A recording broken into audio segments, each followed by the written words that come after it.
इसके डिफरेंस को हम लोग समझने की कोशिश करते हैं।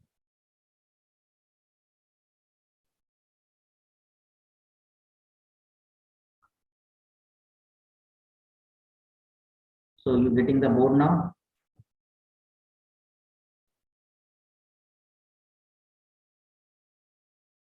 Yes, sir. चलिए, let's suppose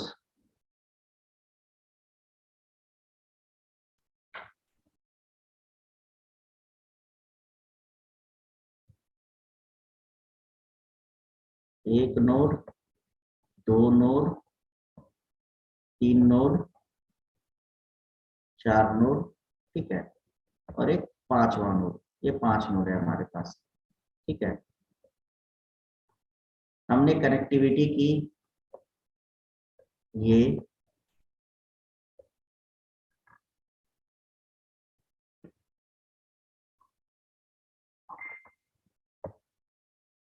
ये कौन सा टोपोलॉजी हुआ? बस गुड। और अब ये क्या हो गया? रिंग। रिंग हो गया, ठीक है। अब यहाँ देखो, हर एक नोड अपने रिंग टोपोलॉजी की बात अगर करें तो रिंग टोपोलॉजी क्या होता है कि हर एक नोड अपने एडजेसेंट दो नोड से जुड़ा हुआ है।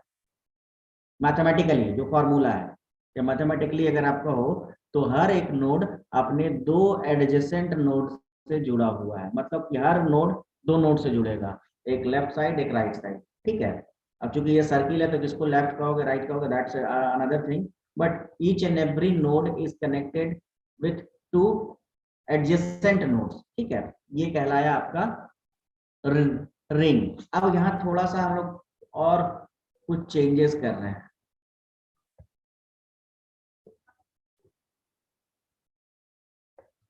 ये टोपोलॉजी आपको क्या है, अब इसमें हमने ऐसे कनेक्टिविटी कर दी। अब क्या हो गया ये, मैश। जब एक नोड एक से ज्यादा नोड से जुड़ा हुआ, ठीक है, या बहुत सारे नोड है जो बहुत सारे नोड से अगर जुड़े हुए होंगे तो उसको हम लोग कहते हैं मेश टोपोलॉजी। मेश कहने का मतलब क्या होता है, एक फाइन अरेंजमेंट होता है, उसको हम लोग कहते हैं मेश, ठीक है। अब देखो ये मेश टोपोलॉजी अगर कंप्यूटर साइंस के हिसाब से देखा जाए तो ये कंप्यूटर साइंस के हिसाब से कंप्यूटर साइंस में इसका कोई ज्यादा रोल नहीं है मेश टोपोलॉजी का। लेकिन इसी मेश टोपोलॉजी का जो इलेक्ट्रिकल डिस्ट्रीब्यूशन होता है, जो बिजली की सप्लाई होती है, वहां पे इसका बहुत ज्यादा इंपॉर्टेंस है। जैसे पिछले क्लास में मैंने आपको बताया था पटना में 4 जगह से बिजली आ रही है। तो 4 जगह से बिजली क्यों आ रही है भाई, कि अगर एक तरफ से पावर फेलियर हो जाए तो दूसरी तरफ से हमको पावर मिल सके, दूसरी तरफ से भी फेलियर हो जाए तो तीसरी तरफ से पावर मिल जाए हमें, ठीक है। तो इसीलिए हमें क्या करना होता है कि एक से अधिक कनेक्टिविटी हमें बना के रखनी होती है। मैं आपको दो तीन छोटे इंस्टांस के बारे में आपको डिस्कस कर रहा हूँ कि एक बार पूरा उत्तर भारत में जितना, मतलब कि हिमाचल प्रदेश से लेके और बंगाल तक जो ट्रेनें जहां थी वहीं रुक गई थी। आज से ज्यादा पहले की नहीं, मैं 5-6 साल पहले की बात बता रहा हूँ कि उस दिन 18 घंटे तक के लिए जो ट्रेनें जहां थी वहीं खड़ी रह गई। कारण ये था कि पावर फेलियर हो गया था। जो जिस ग्रिड से रेलवे को, मतलब जो नॉर्थ ग्रिड है भारत का, वो नॉर्थ ग्रिड फेल हो गया था, जिसकी वजह से रेलवे को क्या, किसी भी स्टेट को बिजली नहीं मिल पा रही थी। तो जब तक बिजली नहीं मिलेगी तब तक वो ट्रेनें चलेंगी नहीं। तो वो ग्रिड फेल करने की वजह से 18 घंटे ट्रेनें रुकी रही। अगर मान लो जिस ग्रिड से ट्रांसमिशन लाइन से बिजली आ रही थी उसके अलावा मान लो एक और ट्रांसमिशन लाइन रहता है, मान लो ये आपका एक सिंगल नोड है, ये ग्रिड पॉइंट है मेरा, और एक नोड ये है और ये जुड़ा हुआ है इससे, और ये वाला मेरा फेलियर हो जाए ये पाथ, तब क्या होगा, इससे जुड़े हुए जितने भी नोड्स होंगे वो क्या हो जाएंगे, विदाउट नेटवर्क हो जाएंगे। तो इसीलिए सोचा गया कि नहीं, ऐसा नहीं करना है, हमें अल्टरनेट पाथ्स रखने पड़ेंगे। तो मान लो कि अब इधर से पावर फेलियर हुआ, ठीक है, तो हम इस तरफ से पावर को क्या कर सके, ले सके। तो इसीलिए मल्टीपल कनेक्टिविटी का ऑप्शन दिया गया। मल्टीपल कनेक्टिविटी की अगर एक पाथ फेल करता है, क्योंकि हम लोगों ने पढ़ा ये कि जब नेटवर्क के बारे में हम लोग डिस्कस कर रहे थे तो वहाँ 3 एलिमेंट्स के बारे में हमने डिस्कस किया था, सर्विसेज, पाथ और प्रोटोकॉल्स। तो हमारे पास क्या है, मल्टीपल पाथ्स रहेगा, ठीक है, हम इसको अल्टरनेट यूज नहीं करेंगे, रेगुलर यूज नहीं करेंगे, इसको हम लोग अल्टरनेट यूज करेंगे कब, जब ये खराब होगा तब। लेकिन हमारे पास एक अल्टरनेट पाथ तो है, क्योंकि देखो जब कोई एक सड़क जाम होती है तो लंबी लाइनें लगती है ना, आपने सुना होगा कि जब हाईवेज जाम होता है तो 2 किलोमीटर 5 किलोमीटर और 10 किलोमीटर लंबा लाइन लग जाता है। क्यों? क्योंकि उस हाईवे का अल्टरनेट पाथ नहीं है, इसीलिए उसके अगल बगल में क्या किया जाता है, छोटे छोटे पाथ बनाए जाते हैं कि अगर ये पाथ अगर किसी तरीके से जाम लग जाए, कुछ प्रॉब्लम आ जाए, ताकि तो गाड़ियां जाम में फंसे नहीं, निकल जाए। सिंपली यही कॉन्सेप्ट तो नेटवर्क पे भी है। तो मेश टोपोलॉजी का जो डिजाइन था, उसके डिजाइन के पीछे, डिजाइन इशू जो था उसके पीछे का कारण यही था कि अगर एक तरफ से कनेक्टिविटी फेल होती है तो हम दूसरी तरफ से कनेक्टिविटी हासिल कर सकते। अभी मैं आपको उसी टाइम की बात एक बार और बता रहा हूँ कि एक बार पूरा का पूरा वर्ल्ड का जो इंटरनेट था वो बहुत स्लो हो गया था। करीब करीब 7 दिनों तक पूरी दुनिया का इंटरनेट स्लो चल रहा था, not only in India, even US, Canada, Singapore, Europe, Africa, हर जगह के जो इंटरनेट कनेक्टिविटी थी वो काफी स्लो डाउन हो गया था। उसके पीछे का कारण ये था कि जो trans Asia under submarine line था वो किसी तरीके से टूट गया था।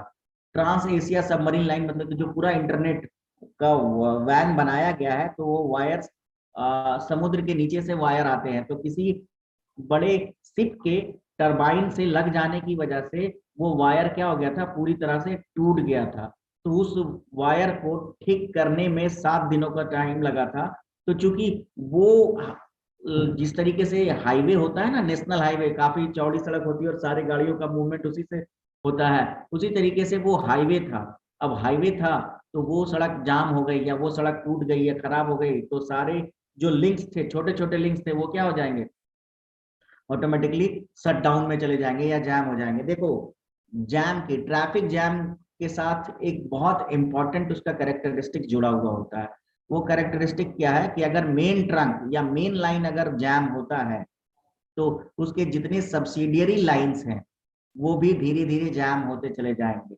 जैसे कभी आप लोगों ने बारीपथ में सफर किया है, जो हथवा मार्केट वाला रास्ता, अगर पटना में रहते हो तो देखना Yes, sir. वहां पे हमेशा जाम लगा रहता है, और जैसे ही जाम लगेगा तो अंदर इधर उधर जितनी भी गलियां हैं सब तुरंत जाम हो जाती है। लेकिन जैसे ही मेन रोड खुलेगा गलियां भी खुल जाएगी। कारण क्या होता है ना, क्योंकि जब लोड, गाड़ियों का लोड, जैसे ही मेन ट्रंक जाम होता है गाड़ियां इधर उधर से भागना शुरू करती है, लेकिन उस पे तो ऑलरेडी पहले से लोड था और उस पे हमने ओवरलोड डाल दिया, तो वो भी गलियां जाम होना शुरू हो जाती है। यही नेटवर्क के साथ भी इश्यू है कि जब मेन ट्रंक अगर जाम हो जाएगा या मेन ट्रंक किसी तरीके से खराब हो जाएगा या मेन लाइन किसी तरीके से नेटवर्क का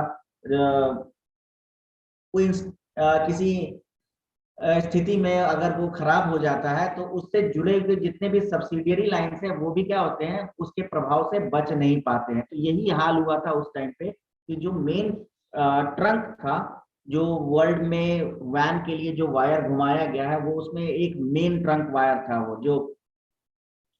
वो पूरी तरह से क्षतिग्रस्त हो गया था उस टरबाइन, शिप के टरबाइन की वजह से। तो उसको ठीक करने में काफी समय लगा। जब तक वो ठीक नहीं हुआ तब तक क्या हुआ, पूरे वर्ल्ड का जो इंटरनेट है वो स्लो ही चल रहा था। सो इसी चीज के लिए अगर मान लो हमारे पास एक अल्टरनेट पाथ होता, अल्टरनेट रूट होता, तो अगर मान लो ये रास्ता जो जो नेटवर्क का वो वायर था जो खराब हो गया, डिस्ट्रॉय हो गया, तो उस वायर पे जितना भी लोड था, हमारे पास एक अल्टरनेट पाथ होता तो उस पर हम क्या कर सकते थे, लोड को डिस्ट्रीब्यूट कर सकते थे, उस पर लोड ट्रांसफर कर सकते थे, तो ये स्थिति नहीं बन पाती। लेकिन ऐसा नहीं था। तो खैर यही, इसी की वजह से मेश टोपोलॉजी को इस्तेमाल किया जाता है। Normally mesh topology computer science में भी इंप्लीमेंट होता है, लेकिन वो वैन के लेवल पे होता है, लोकल एरिया नेटवर्क के लेवल पे वैन मेश टोपोलॉजी को इम्प्लीमेंट नहीं किया जाता, वो वाइड एरिया नेटवर्क के लेवल पे इम्प्लीमेंट किया जाता है।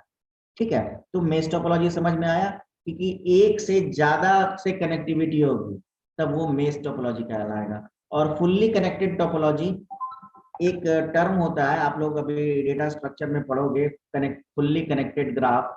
ठीक है, तो ये भी एक मैथमेटिकल टर्म है। तो वो जो फुल्ली कनेक्टेड ग्राफ होता है वही होता है फुल्ली कनेक्टेड टोपोलॉजी। यानी हर एक रोड, लेट सपोज कि अगर हम लोग बात करें लेट सपोज कि हमारे पास ये 4 नोड है,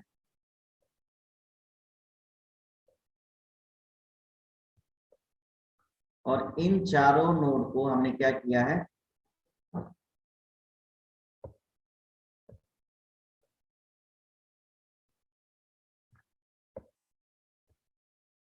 कनेक्ट कर दिया है। ठीक है, तो इसको हम लोग कहेंगे fully connected. Each and every node is connected with each and every node. यहाँ देखो, हर नोड, मान लो ये ए है, let's suppose this is node 1, this is node 2, this is node 3, this is node 4. So 1 is directly connected with 4, 3, 2. 2 is directly connected with 1, 4 and 3. So each and every node is directly connected with every node. Then this type of topology is known as fully connected topology. लेकिन जैसे जैसे number of nodes आप बढ़ाओगे, देखो ये कितना cumbersome होता चला जाएगा। अब 4 से हमने 5 नोड इंक्रीज किए, ठीक है, तो ये मान लो हमारा 5वां नोड है, ये हमारा 5वां नोड है, तो ये 4 और 3 से तो कनेक्ट हो गया। अब इसको हम लोग 2 से भी कनेक्ट किए और 1 से भी कनेक्ट किए, ठीक है, और अब हमने एक और नोड इंक्रीज कर दिया, यानी ये यहाँ से कनेक्ट होगा, ये यहाँ से कनेक्ट होगा, यहाँ से, यहाँ से, और साथ ही साथ ये इससे भी कनेक्ट होगा। तो अब देखो कितना कॉम्प्लिकेटेड हो जाएगा।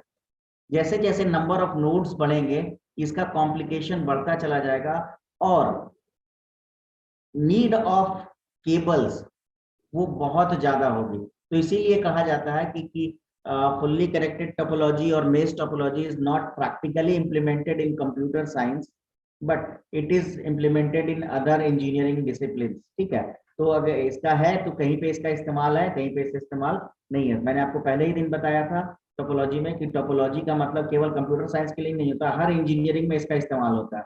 ये बताता है कि कनेक्टिविटी फिजिकली कैसे होगी, कितने तरह का पैटर्न हो सकता है। तो ये पैटर्न है, तो हमने अगर कंप्यूटर यहाँ पे ग्रिड की जगह, वो पावर स्टेशन की जगह कंप्यूटर लगा दिया, तो ये कंप्यूटर के लिए टोपोलॉजी हो गया, और यहाँ पे पावर स्टेशन लगा दिया तो वो बिजली या इलेक्ट्रिकल इंजीनियरिंग के लिए हो गया। उसी तरीके से ये इलेक्ट्रॉनिक्स के लिए भी हो सकता है, क्योंकि एक आईसी कितने जगह से जुड़ा हुआ है, that is another thing. So connectivity की बात हम लोग कर रहे थे, तो यहाँ तक जो भी हमने कनेक्टिविटी अभी पढ़ी, वो सारे के सारे ने केबल के लिए थे। ठीक है, जो हमारा मीडिया है फिजिकल मीडिया के लिए था, चाहे वो किसी भी तरह का केबल हो। लेकिन आज के डेट में एक इम्पोर्टेंट टोपोलॉजी और है, या एक इम्पोर्टेंट मीडिया और है, जिसको हम लोग कहते हैं वायरलेस मीडिया। और वायरलेस मीडिया, हमारे पास different type of wireless media है। कौन Yes, कौन से sir. वायरलेस मीडिया है वो हम लोग आगे डिस्कस करेंगे, जब ट्रांसमिशन मीडिया के बारे में स्टडी करेंगे। इसी के बाद हम लोग स्टार्ट करेंगे ट्रांसमिशन मीडिया को, या हो सकता है नेटवर्क हार्डवेयर पढ़ने के बाद उसका हम लोग स्टडी करें। तो जब हम लोग ट्रांसमिशन मीडिया की बात करें, तो there are several type of transmission media.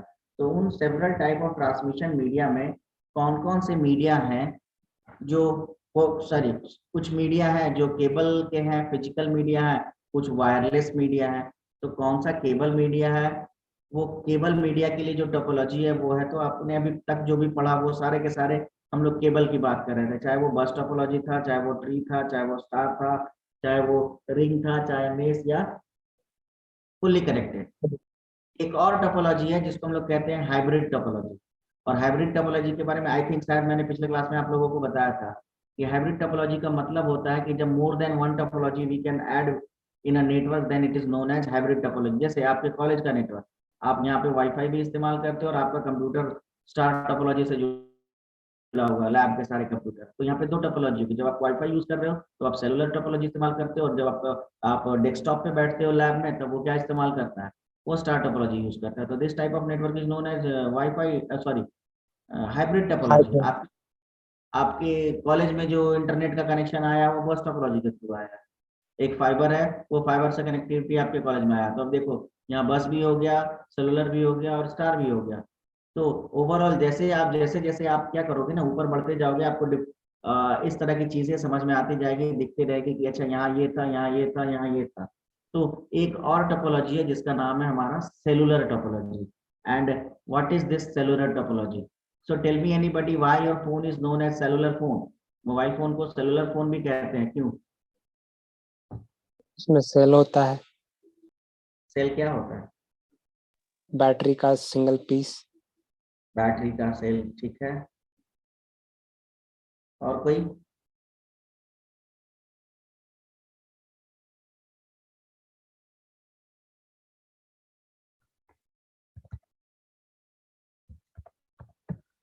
और कोई बताएगा what do mean by cellular cell?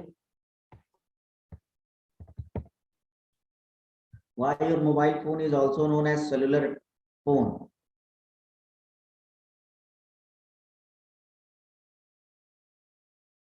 आप लोग हो भी या मोबाइल ऑन करके निकल लिए?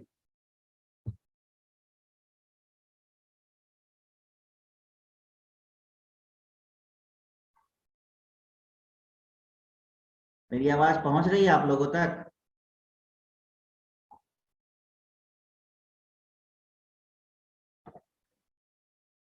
Yes sir.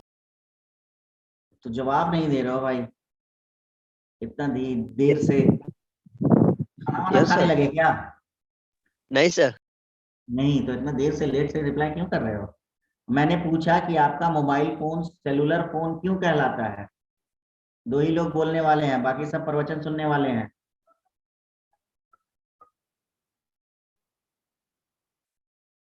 बताइए,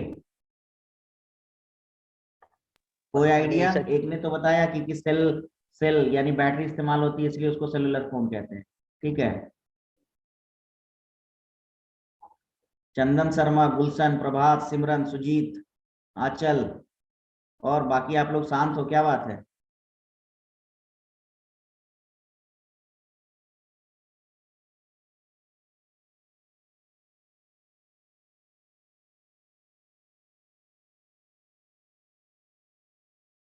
मेरी आवाज पहुंच रही है जिन लोगों का नाम मैंने लिया? क्योंकि सर वो वायरलेस होता है। क्योंकि वो वायरलेस होता है, ठीक। अरे आवाज पहुंच रही है, कोई रिप्लाई तो करो बाकी लोग।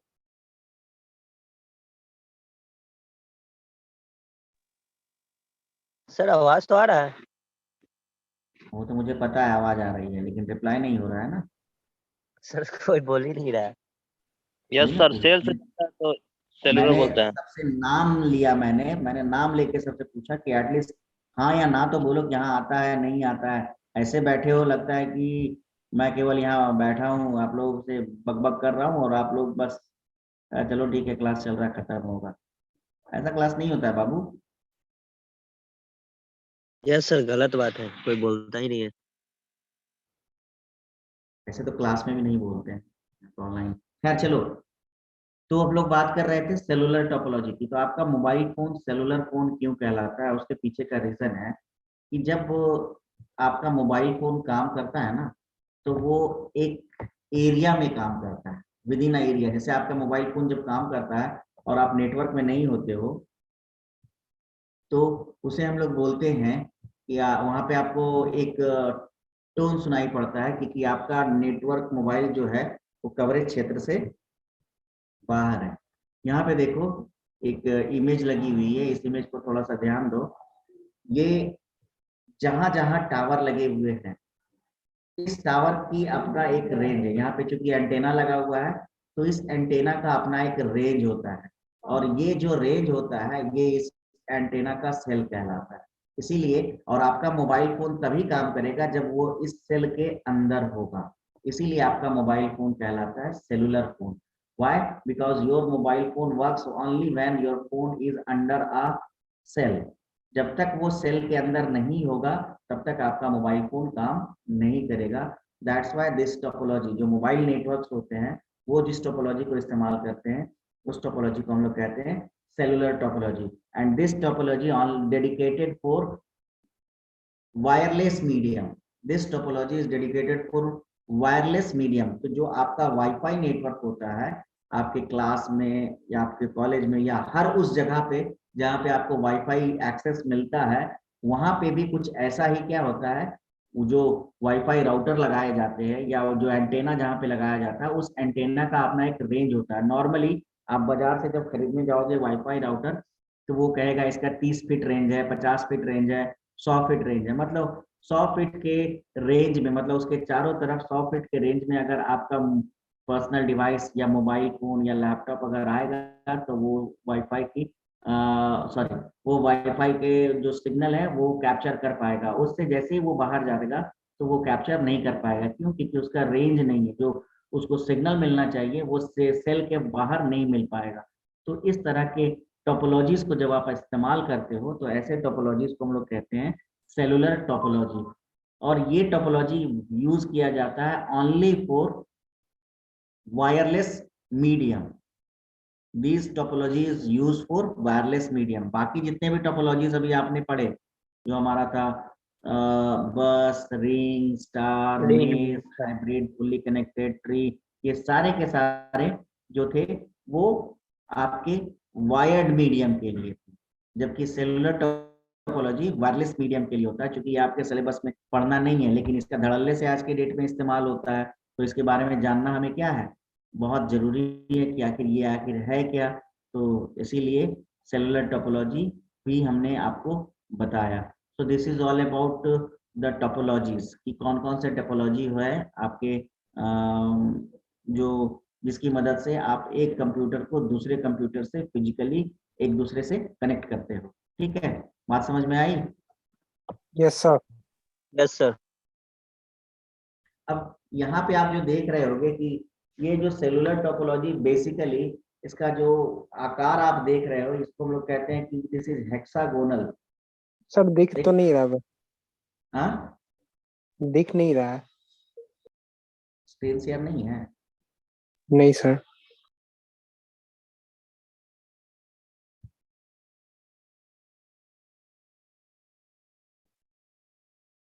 आया स्क्रीन? Yes sir. तो यहाँ पे देखो, ये जो मोबाइल नेटवर्क के टावर्स है और आपका ये सेलुलर फोन है, ये इसके विदिन जब होगा तभी ये आपका फोन काम करेगा। जैसे ही ये यहाँ पे पहुंच जाएगा, आपका मोबाइल फोन जब आप लगाओगे इस नंबर पे या इस मोबाइल पे कॉल, तो कहेगा कि ये नेटवर्क कवरेज क्षेत्र से बाहर है। Why? Because the network coverage क्षेत्र और area is inside this wall. और यही वॉल है जो, अगर जो चारों तरफ का वॉल देख रहे हो, यही कहलाता है सेल। ठीक है, that's why it is known as cellular topology. अब ये सेलुलर टोपोलॉजी में आप देख रहे हो इसका जो डिजाइन है, ये हेक्सा, एक सेल का डिजाइन क्या है, हेक्सागोनल डिजाइन आप देख रहे हो। ठीक है, this design is hexagonal design. और इसको हम लोग कहते हैं कि ये जो आप मधुमक्खी का छत्ता आपने देखा है ना, ये यस बिल्कुल सर। ऐसी होता है, हनी कॉम्ब बोलते हैं इसको। जो मधुमक्खी का छत्ता होता है उसको बोलते हैं हनी कॉम्ब। तो ये जो स्ट्रक्चर होता है वो हनी कॉम्ब स्ट्रक्चर को फॉलो करता है। और हनी कॉम्ब स्ट्रक्चर बिल्कुल ऐसा ही होता है, हेक्सागोनल स्ट्रक्चर होता है। तो चाहे वो आपका मोबाइल नेटवर्क का जो टोपोलॉजी वो इस्तेमाल कर रहा है, चाहे आपका वाईफाई में जो इस्तेमाल हो रहा है, वो बिल्कुल इसी तरीके का जो टोपोलॉजी होते हैं और यही स्ट्रक्चर को वो क्या करता है, फॉलो करता है। So this is all about topologies. ठीक है, तो जितने सारे टोपोलॉजीज थे हम लोगों ने डिस्कस किए।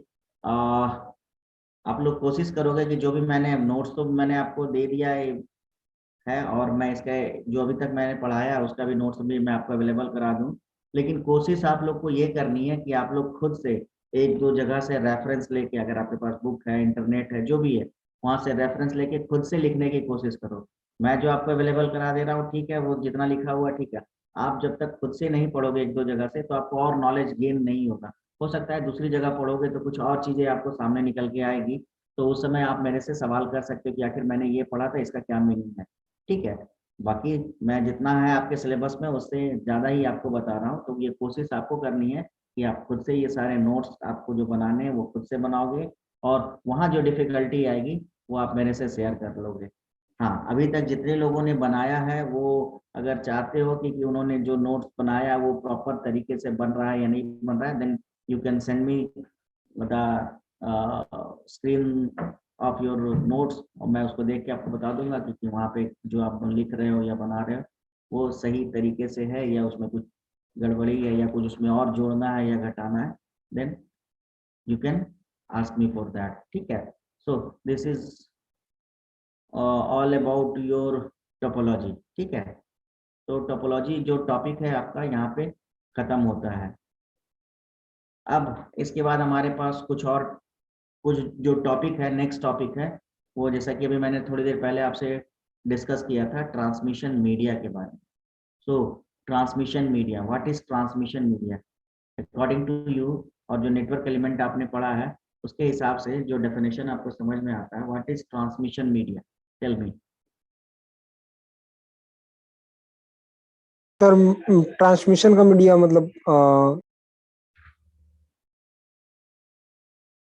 जैसे वायर हो गया कि वायर के थ्रू ट्रांसमिशन हो रहा है, वायरलेस हो गया, वायरलेस के थ्रू ट्रांसमिशन हो रहा है, वायरलेस में इंफ्रारेड हो गया, ब्लूटूथ हो गया, फिर वाईफाई हो गया, ये सब बेसिकली रेडियो वेव हो गया। ट्रांसमिशन मीडिया का मतलब क्या होता है कि एक माध्यम, और ये माध्यम किसके लिए है, डेटा को एक जगह से दूसरे जगह पहुंचाने का माध्यम। मैंने आपको बताया था कि आपके कंप्यूटर में डेटा है और उसको हम दूसरे कंप्यूटर में भेज रहे हैं, शेयर कर रहे हैं, मतलब कि एक जगह से दूसरी जगह भेजेंगे, लेकिन भेजने के लिए क्या चाहिए था, हमें पाथ चाहिए था, रास्ता चाहिए था। तो वो रास्ता क्या है, तो ये जो ट्रांसमिशन मीडिया की बात कर रहे हैं, ये जो वायर है या वायरलेस मीडिया है, यही वो रास्ता प्रोवाइड करते हैं जिसपे कि आपका डेटा एक जगह से दूसरी जगह ट्रेवल करता है, पहुंचता है। तो ये ट्रांसमिशन मीडिया को सिंपली हम लोग कहते हैं मीडिया भी कहते हैं, या ट्रांसमिशन मीडिया कहते हैं, ठीक है, ट्रांसमिशन चैनल कहते हैं, इस तरह से बहुत सारे नामों से ये जाना जाता है। बेसिकली ट्रांसमिशन मीडिया या सिंपली मीडिया क्या है कि it is the medium on which the signal travels from one node to another node. Basically data क्या है, डेटा सिग्नल है, और वो सिग्नल एक जगह से, एक नोड से दूसरी नोड पर, दूसरे नोड तक ट्रैवल करेगा। तो ट्रैवल करने के लिए हमें क्या चाहिए, रास्ता चाहिए। तो वो रास्ता क्या है, तो यही सारे जो वायर्स हैं, केबल्स हैं, ये सब वो रास्ता है जिसपे कि सिग्नल क्या करता है, ट्रैवल करता है। So these are known as media. अब हम लोग जब मीडिया की बात करें तो we have several types of media, ठीक है, बहुत तरह के मीडिया है हमारे पास। कौन कौन से मीडिया हैं, तो जैसा कि आप जानते हो कि मीडिया की अगर कैटेगरी करें तो एक वायर्ड मीडिया है, दूसरा वायरलेस मीडिया है।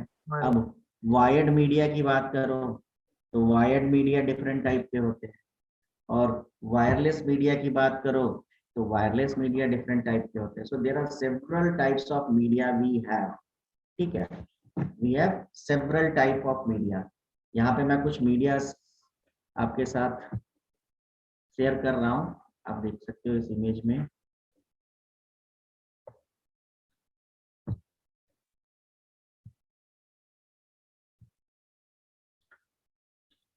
देखो यहाँ मीडिया को दो कैटेगरी में डिवाइड किया गया है, एक है गाइडेड अनगाइडेड, या उसको बोलते हैं बाउंडेड अनबाउंडेड, ठीक है। गाइडेड और अनगाइडेड क्यों कहते हैं कि एक मीडिया है जिसको हमें गाइड करना पड़ता है, दूसरा अनगाइडेड है। चलिए इसको एक एग्जांपल से समझने की कोशिश करते हैं।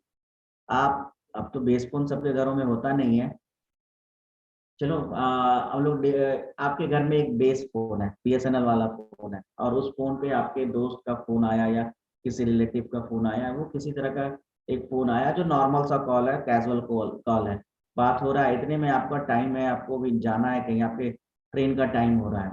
आप क्या करोगे, आप फोन पे बात करते हुए जाओगे, या फिर क्या कहोगे, कहोगे कि नहीं मेरा टाइम हो गया, मुझे निकलना है, मैं फोन रखता हूँ, ठीक है। सेम कंडीशन है दूसरी जगह, आपका वही कॉल मोबाइल फोन पे आया है, आप क्या करते हो, फोन पे बात करते करते निकल जाते हो, ठीक है। वहां पे ये नहीं कहते हो क्योंकि सो मुझे निकलना है, हम बाद में बात करते हैं, वो बात करना है तो आप निकल सकते हो, वहां मजबूरी आपके साथ नहीं कि आपको कॉल रखना ही है, डिस्कनेक्ट करना ही है, ठीक है।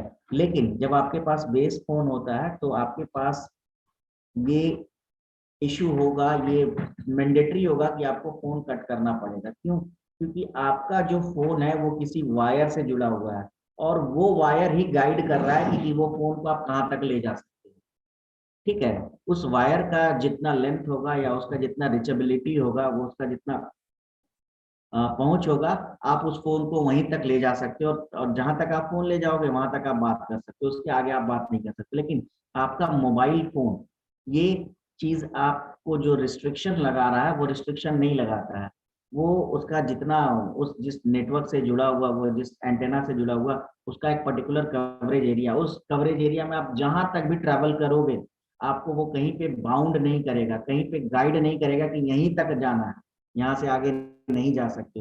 That's why the guided media and unguided media. तो जितने भी केबल मीडिया है वो गाइडेड मीडिया कहलाते हैं। क्यों? क्योंकि उनकी एक अपनी बाउंड्री है, उस बाउंड्री के बियॉन्ड वो नहीं जाएगा।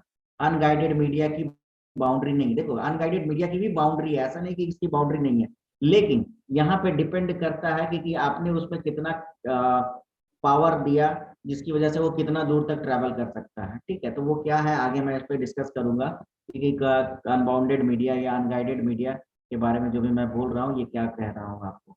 तो जब अनगाइडेड मीडिया की बात कर रहे हैं तो we have 3 types of guided media. One is known as coaxial, another one is known as twisted pair, and the third one we have is known as fiber optical cable. फिर twisted pair cable की बात करो तो then we have 2 type of twisted pair, STP and UTP।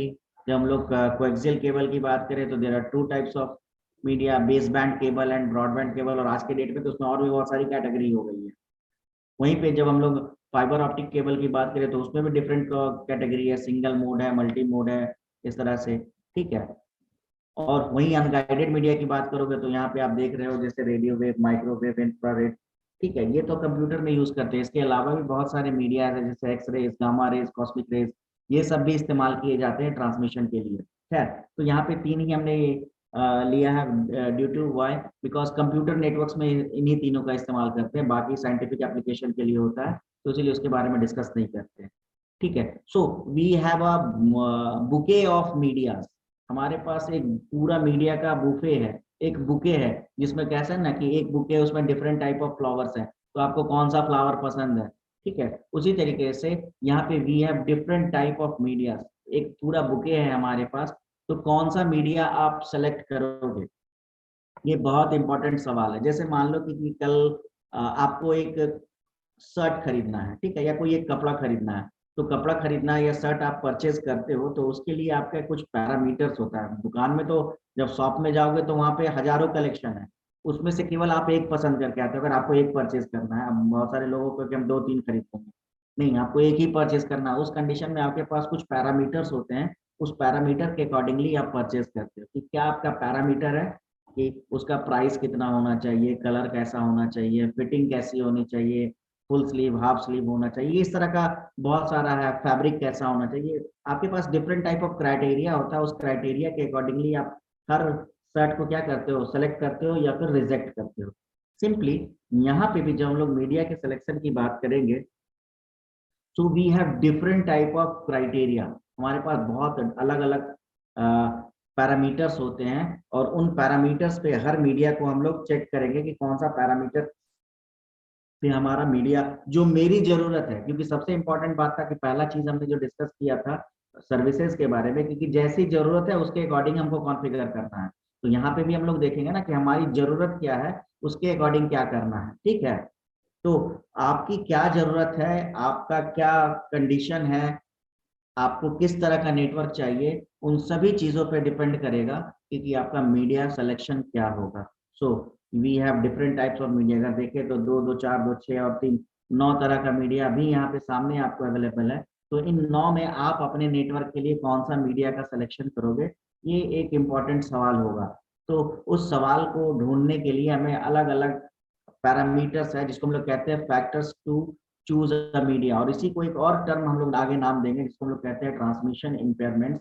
तो वो क्या है, क्यों नाम दिया, इसके बारे में वो भी हम लोग डिस्कस करेंगे इन नेक्स्ट क्लास, क्योंकि अभी हमारे पास टाइम भी अब नहीं है कि इसको आगे हम लोग डिस्कस कर सके। 2 मिनट का समय और बचा हुआ है। तो we have bouquet of media, so we need to select a media. Which media we select for our network, it depends on the parameters, and the parameters, what are the parameters? The first parameter is सबसे important parameter होता है। ये देखने के लिए ये कोई scientific parameter नहीं है, लेकिन देखा जाए तो सबसे बड़ा पैरामीटर यही होता है जिसको हम लोग कहते हैं कॉस्ट, मुद्रा राक्षस। ठीक है, आपके पास कितना पैसा है, आप कितना खर्च कर सकते हो, उस पर डिपेंड करता है। जैसे अब देखा जाए ऑप्टिकल फाइबर इज बेस्ट, सबसे बेस्ट अगर देखा जाए। लेकिन ऑप्टिकल फाइबर आप यूज करने के लिए आपके पास क्या होना चाहिए, उतना ऑप्टिकल फाइबर नेटवर्क बनाने के उसका कॉन्फ़िगरेशन अलग होता है, उसके डिवाइसेस अलग होते हैं, ऑप्टिकल फाइबर का कॉस्ट है तो वो ज्यादा है। तो क्या आपके लिए वो सुटेबल है या नहीं है, दैट डिपेंड्स। अब आप रेडियो वेव यूज कर सकते हो या नहीं। अब जैसे जो स्पेक्ट्रम होता है टेलीफोन का, सॉरी मोबाइल नेटवर्क का, आपने पढ़ा होगा कि 2G स्पेक्ट्रम घोटाला हुआ, कितना 1000 करोड़ का घोटाला है। तो वो स्पेक्ट्रम का प्राइस था, वो घोटाला जो था स्पेक्ट्रम का प्राइस था। तो क्या वो स्पेक्ट्रम आप यूज कर पाओगे अपने नेटवर्क के लिए? नहीं, उतने पैसे आपके पास है ही नहीं। तो डिपेंड करता है कि आपकी जरूरत कैसी है, आपका काम क्या है, उसके अकॉर्डिंगली आपको मीडिया का सिलेक्शन करना होता है। ठीक है, तो वो डिफरेंट पैरामीटर्स क्या है, उन पैरामीटर्स के बारे में हम लोग नेक्स्ट क्लास में डिस्कस करेंगे, क्योंकि आपका ये कभी भी बंद हो सकता है। ठीक है, लेस देन 1 मिनट। तो ठीक है, अगले क्लास में हम लोग डिस्कस करते हैं इस पे।